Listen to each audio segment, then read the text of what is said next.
Hiring isn't just about finding someone willing to take the job. You need the right person with the right background who can move your business forward. If you want candidates who truly match what you're looking for, trust Indeed-sponsored jobs. With Indeed-sponsored jobs, your post stands out to quality candidates who actually fit the role. According to Indeed data, 90% are more likely to be hired and trusted by 1.6 million companies.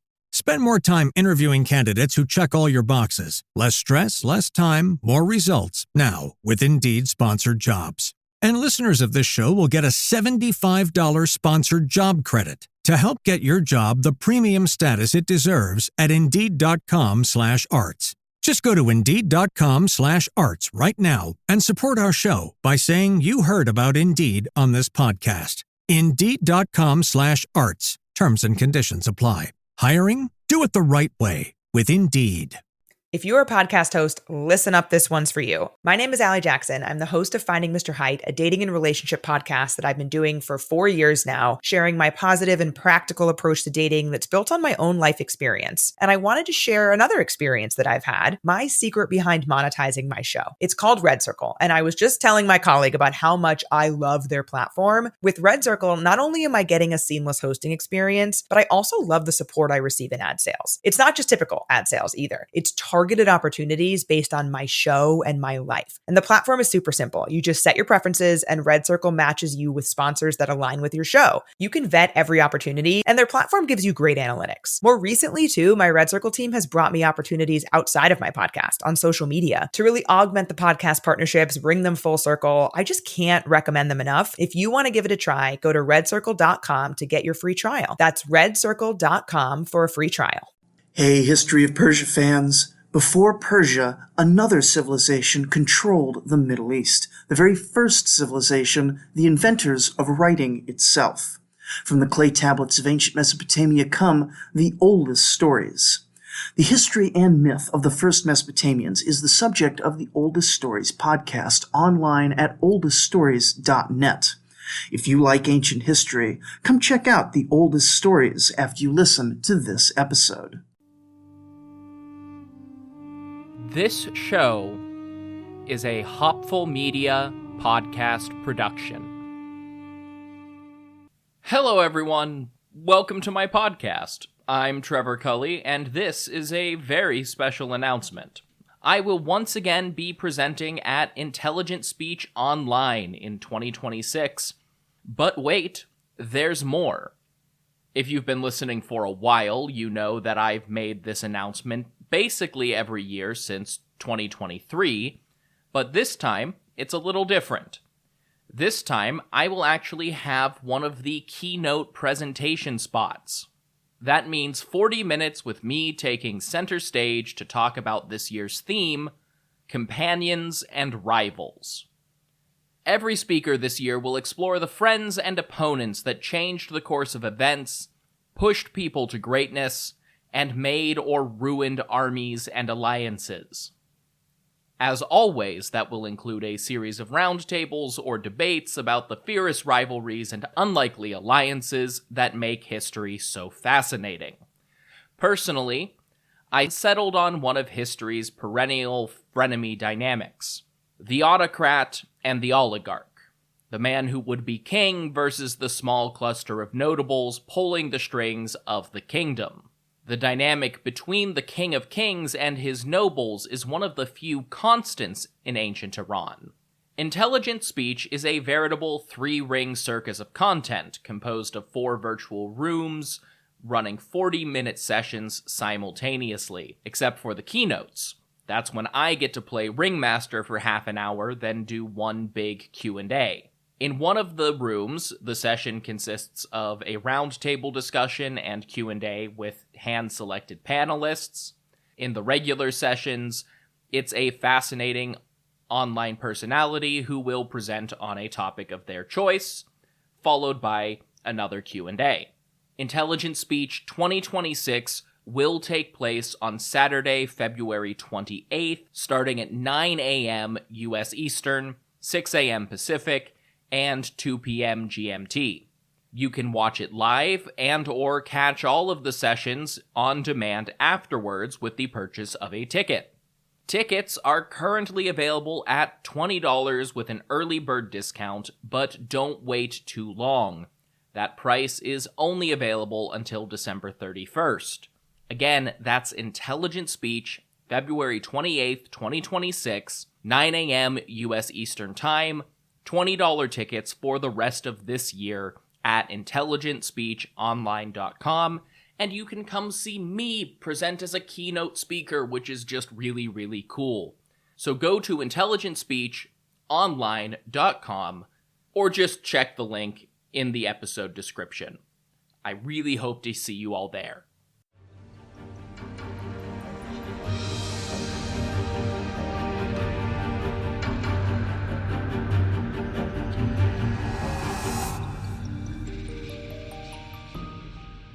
Hello everyone, welcome to the history of Persia. This is episode 155, The War of the Mothers. Last time, we got caught up on the rest of the Hellenistic world. In the aftermath of the Chremonidean and Second Syrian Wars, Ptolemy III has taken control of an Egyptian kingdom with renewed focus on trade through the Red Sea, and maintaining control of the Mediterranean territories. The aging Antigonus Gonatas has prepared his heir, Demetrius, but faces resistance and rebellion from reorganized alliances in southern Greece. Epirus was under Macedonian occupation, and far to the west, the expansionist Italian Republic of Rome was on the verge of defeating Carthage for the first time in Sicily. We left the Seleucid Empire with the death of Antiochus II Theos, who had achieved a political victory in the Second Syrian War and partially stabilized his northern borders at the cost of direct control over the upper satrapies. Forced to marry the Ptolemaic princess Berenike to solidify peace in Syria, Antiochus Theos had to disinherit his sons with his original and favored wife, Laodike. Now, with Theos dead, a baby Antiochus was the only prince in Antioch left to be crowned, Berenike assuming the role of regent. Meanwhile, Laodike and her adult sons were doing their best to delay news of the old king's sudden and unexpected death in Anatolia. These were the grown princes Seleucus the Bearded, Pagon in Greek, and Antiochus, who would eventually be called Hyrax, the Hawk. Laodike and her sons were probably Seleucids through and through. Laodike's father, Achaeus, is generally believed to be the younger son of Seleucus Nicator, fueling the legitimacy of her own son's claims on the throne in the grand tradition of royal incest.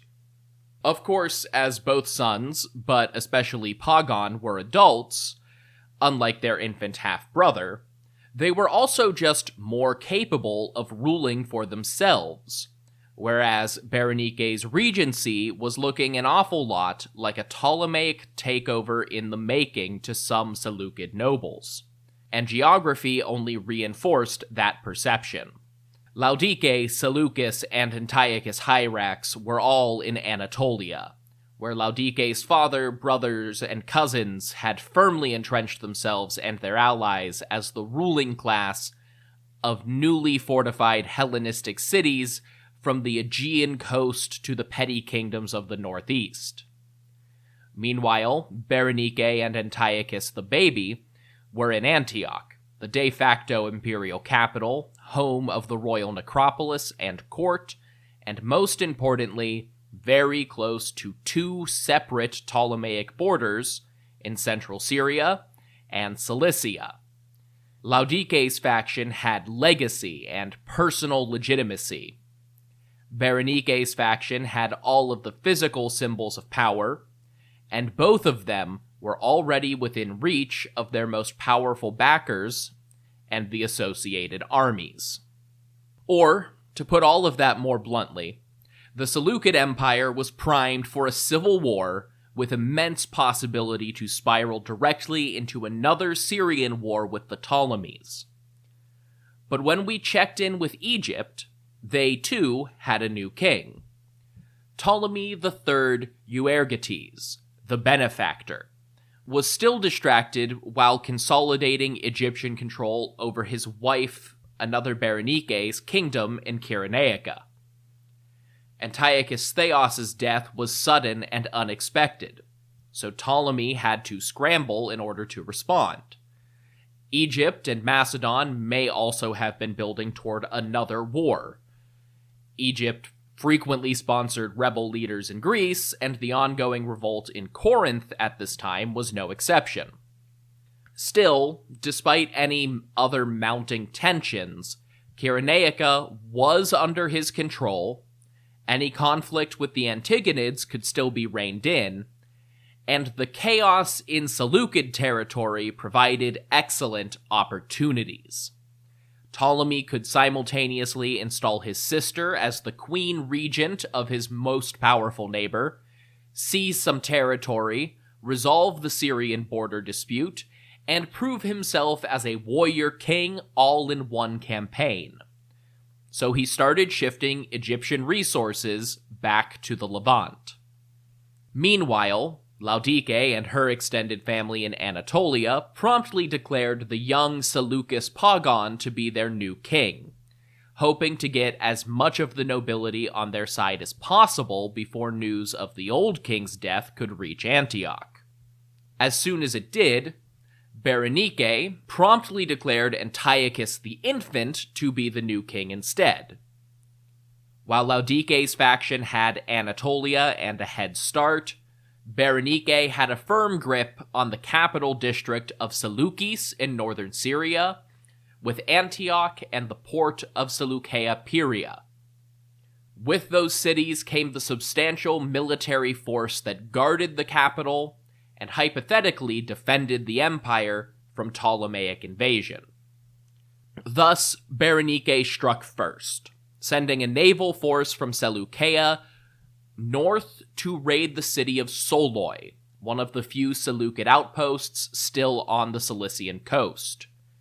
They seized a treasury there, and the local governor, Arabazos, fled to Laodike in order to warn her of Berenike's aggression. With that treasury in hand, Berenike was able to fund her personal war effort, probably by hiring mercenaries, and she sent a letter to her brother asking for Egyptian support. King Ptolemy and his army may not have been able to respond immediately, but the Ptolemaic navy had been rebuilt enough after the last round of wars to dispatch a fleet from one of their northern ports in the Mediterranean, which promptly occupied Seleucia Pieria as Berenike ordered the Seleucid forces to withdraw and let the Ptolemies in. Recognizing this opportunity, Ptolemy III sailed to Seleucia in person, officially just a state visit to see his sister, meaning that he only traveled with a small entourage rather than, an invasion force. But the Egyptian king's arrival in the Seleucis was symbolic enough. It told the entire Hellenistic world that Ptolemy had all but claimed northern Syria as his own. Antiochus II had died in July, and this whole flurry of activity happened before the end of August. Both contenders were moving rapidly to get their chosen side of the Seleucid family into power. However, that still was not enough time for Laodike and Seleucus to rally an army and march from western Anatolia to Antioch, especially if they wanted to avoid a full-blown war with Ptolemy by crossing his territory in Cilicia. That is to say, they could not react militarily with speed. What they could do was subterfuge. For all of her immediate success, Berenike was still a stranger in a strange land, who seemed to threaten the Seleucid elite with a Ptolemaic conquest. Even if Ptolemy did not take over directly, the infant Antiochus was hardly going to be able to rule, and in their society there were simply social and military responsibilities that Berenike was not eligible to fulfill. That would effectively put the Seleucid Empire at the mercy of the Egyptian nobility anyway. So when a letter from Laodike slipped to a few of Antioch's noblemen, they acted swiftly and violently. The stories around what happened next are contradictory, to say the least.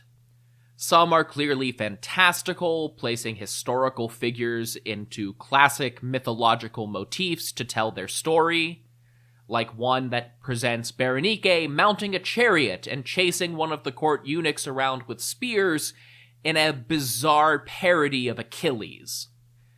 Others are more plausible, but so varied that we can hardly pin down a single true version of the tale.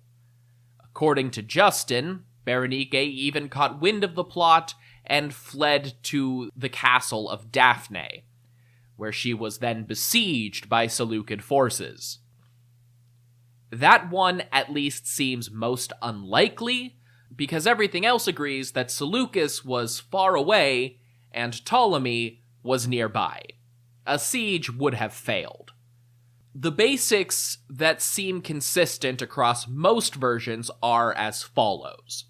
Laodike got orders to the nobles in Antioch, and her allies at court seized Berenike and the baby Antiochus. The infant was killed almost immediately, and depending on the tale, Berenike was either temporarily imprisoned or assassinated soon after her son's death by a Galatian mercenary bribed by Laodike's faction. Antioch descended into a tense stalemate, as nobles from both the Berenike Ptolemaic faction and the Laodike Seleucid faction waited for their benefactors to intervene. Neither side believe it or not, language learning doesn't have to be difficult. You can learn naturally and speak confidently. Rosetta Stone helps you absorb a language the same way you learned your first one, through real-world context and conversation, not memorization. Practical skills you can use right away. The no memorization thing is a big plus to me. I've never been the type of person to pick up language through flipping over flashcards. Rosetta Stone is the trusted language expert with 30 years of experience, millions of users, and 25 languages offered as the go-to language learning solution. There's no English translations. You just learn to speak, listen, and think in the language you're trying to learn. It's a more intuitive learning process, starting with words, building to phrases, and progressing to sentences. Plus, if you're like me and you're trying to learn a language that uses sounds you're not used to, the built-in true accent speech recognition feature provides real-time feedback to help you improve those pronunciations. You can also learn anytime and anywhere with a mobile app or on your desktop. And of course, as always, it is an incredible value. You can learn for life with a lifetime membership that gives you access to all 25 languages, so you can learn as many as you want, whenever you want. Don't wait. Unlock your language learning potential now. History of Persia listeners can grab Rosetta Stone's lifetime membership for 50% off. That's unlimited access to 25 language courses for life. Visit rosettastone.com/today to get started and claim your 50% off today. Don't miss out. Go to rosettastone.com/today and start learning today. The city wanted to enact or be victims of a palace purge, but the clock was ticking. The nobility generally agreed to keep the royal murders a secret for the time being, just to wait it out. For the pro-Seleucid side, this gave them time to get their army in town before being branded as baby killers. And for the pro-Ptolemaic side, it allowed Ptolemy III to continue using a visit to Berenike as an excuse for his presence in the region while his troops got ready to march. Ptolemy himself didn't even know what had happened until his forces had completely secured Seleucia Pieria for his arrival. Once that news was leaked, the Ptolemaic occupation was swift.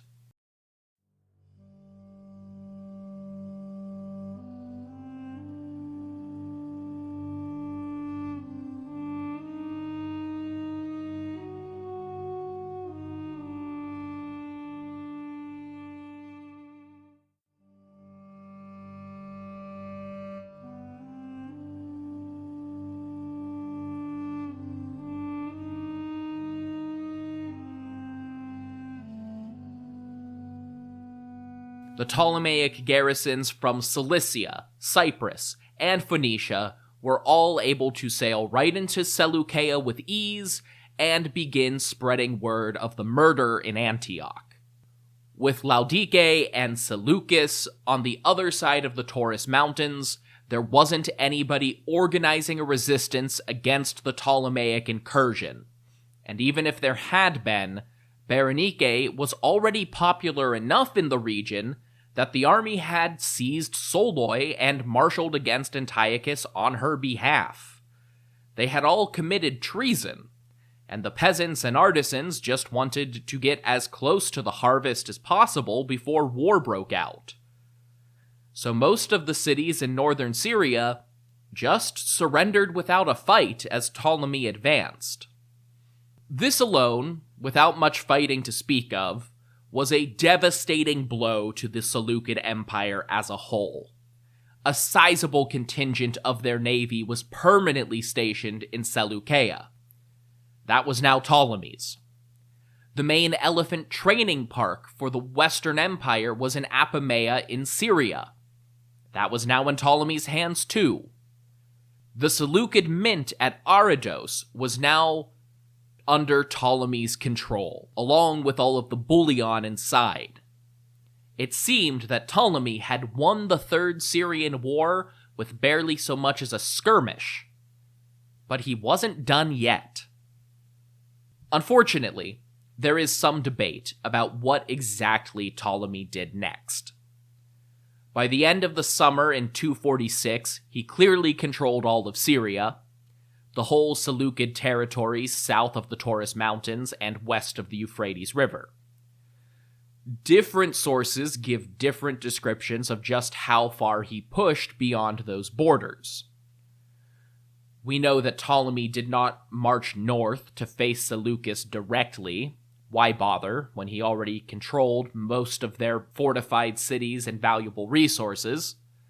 However, he could still cause pain for the Seleucids and seize even more territory in a future settlement.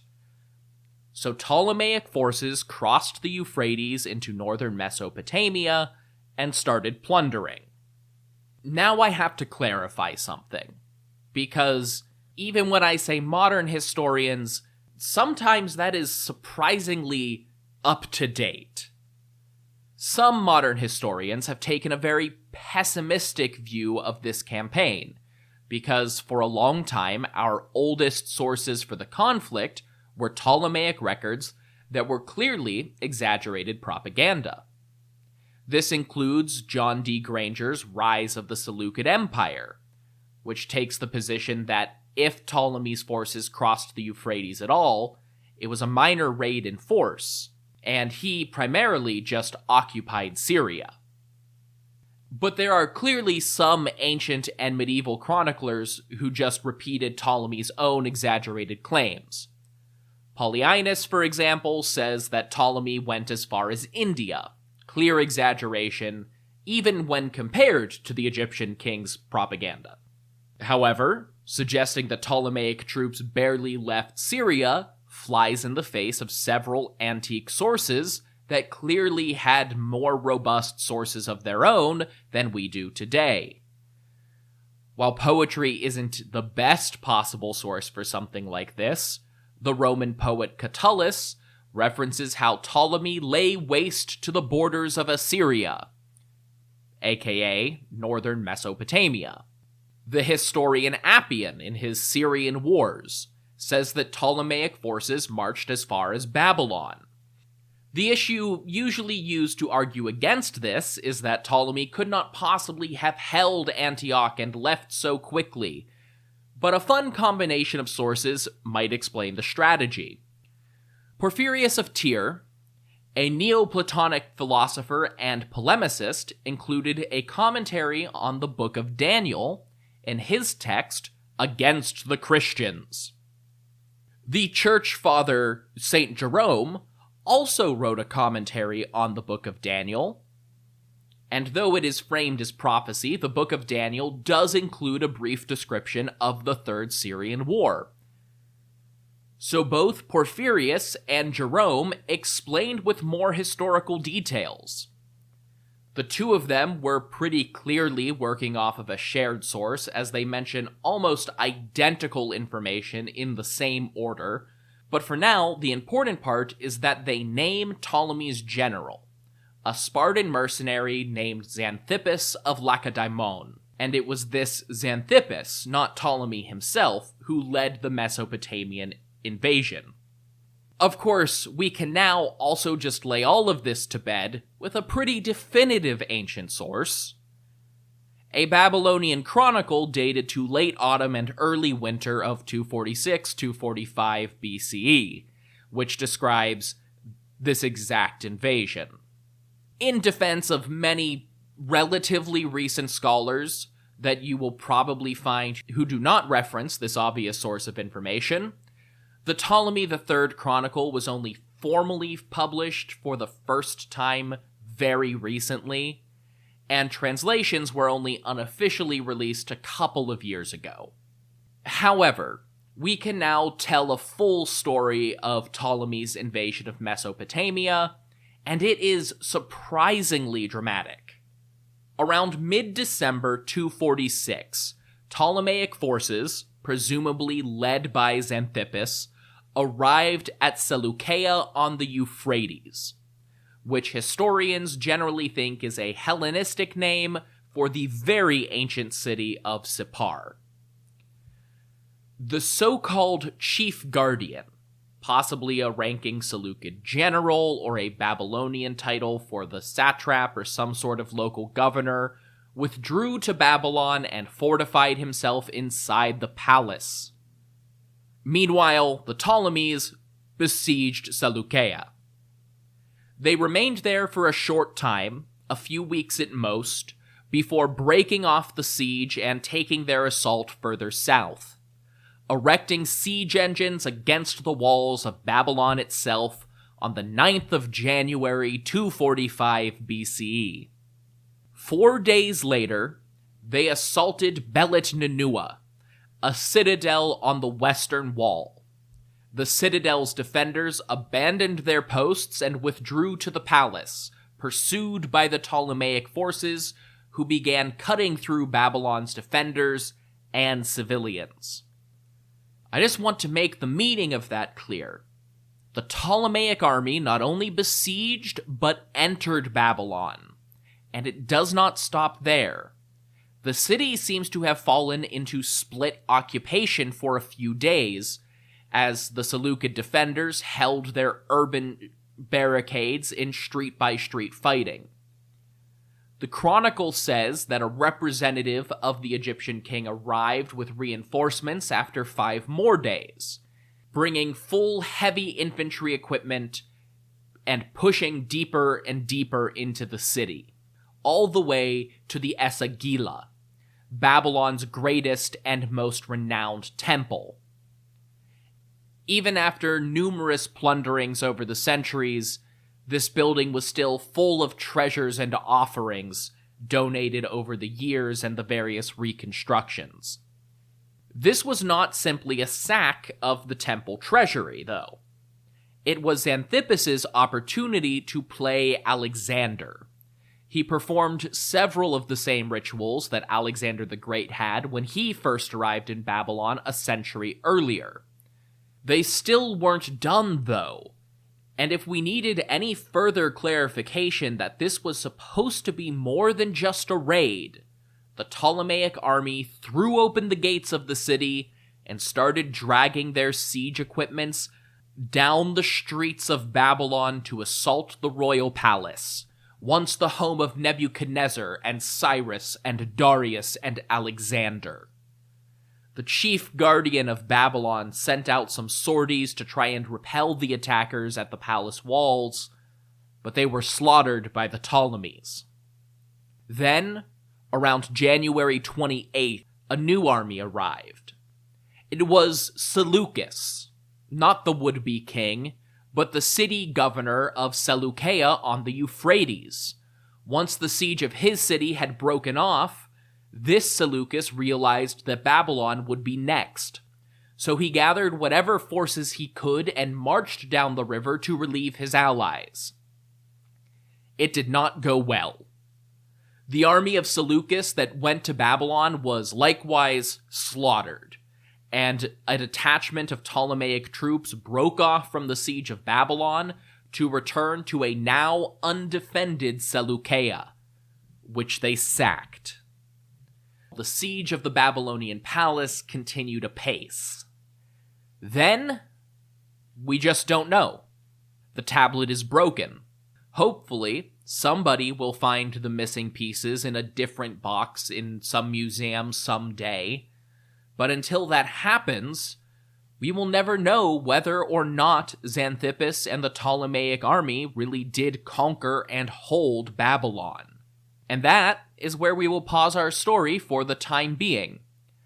This one has turned out extra short, I know, but in an attempt to maybe manage my time a little better, I'm leaning more in that direction anyways these days, and the fall of Babylon is always such a good place to stop the story. The reign of Seleucus II is a roller coaster of failure and success, but this is probably the darkest, lowest point in Seleucid history since Seleucus Nicator himself fled to Egypt, and the new king has been in power for less than a year. We've got a lot of ground left to cover, so until then, if you want more information about this podcast, you can go to hopfulmedia.com. That's where you'll find things like my bibliography, episode imagery, and additional resources. If you want to hear more of my voice, you can listen to America Secret Wars, where I tell my friends and guests the story of forgotten and overlooked conflicts in American history. And if you want to support my projects, you can go to hopfulmedia.com.co to donate, buy merch, or subscribe to get access to ad-free listening and bonus content. If you don't want to spend money on me, that's absolutely fine.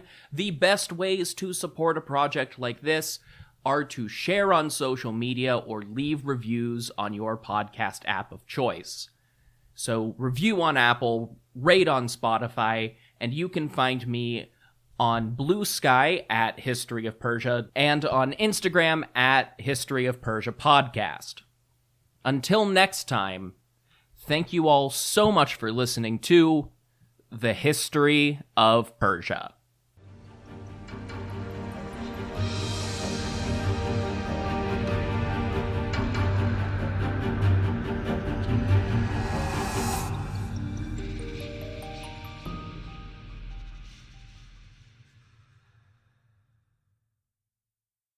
If you're a podcast host, listen up, this one's for you. My name is Allie Jackson. I'm the host of Finding Mr. Height, a dating and relationship podcast that I've been doing for 4 years now, sharing my positive and practical approach to dating that's built on my own life experience. And I wanted to share another experience that I've had, my secret behind monetizing my show. It's called Red Circle, and I was just telling my colleague about how much I love their platform. With Red Circle, not only am I getting a seamless hosting experience, but I also love the support I receive in ad sales. It's not just typical ad sales either. It's targeted opportunities based on my show and my life. And the platform is super simple. You just set your preferences and Red Circle matches you with sponsors that align with your show. You can vet every opportunity and their platform gives you great analytics. More recently too, my Red Circle team has brought me opportunities outside of my podcast on social media to really augment the podcast partnerships, bring them full circle. I just can't recommend them enough. If you want to give it a try, go to redcircle.com to get your free trial. That's redcircle.com for a free trial.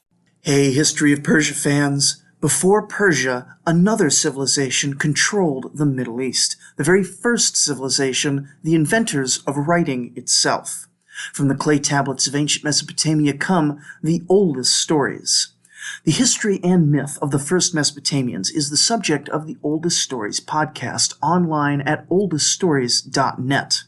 If you like ancient history, come check out the oldest stories after you listen to this episode. The history of Persia is intertwined with conquest.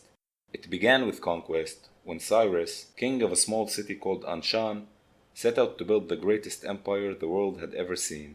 In a series of stunning campaigns, he achieved just that, becoming one of the greatest conquerors in history, and basically started Persian history. After all, you don't get the title the Great for nothing. But he wouldn't be the last great Persian conqueror. Other Persian rulers like Darius the Great, Mithridates I, and Ardashir I would go on to become great conquerors on their own, establishing their own great empires and legacies.